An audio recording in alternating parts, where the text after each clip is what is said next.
வெந்தயம் உடம்புக்கு ரொம்ப நல்லதுன்றதுக்காக எவ்வளவுங்க சும்மா சாப்பிட முடியும்.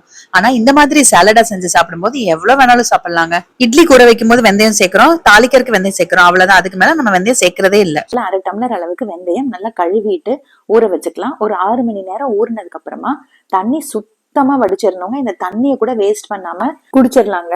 நல்ல ஒரு வடிகட்டியில தண்ணியை சுத்தமா வடிச்சிட்டு அதே பாத்திரத்துல வச்சுட்டு மூடி வச்சுட்டு அடுத்த நாள் ஈவினிங், இப்ப காலையில நான் மூடி வச்சேன்னா அடுத்த நாள் ஈவினிங் இந்த மாதிரி முளை கட்டி இருக்குங்க.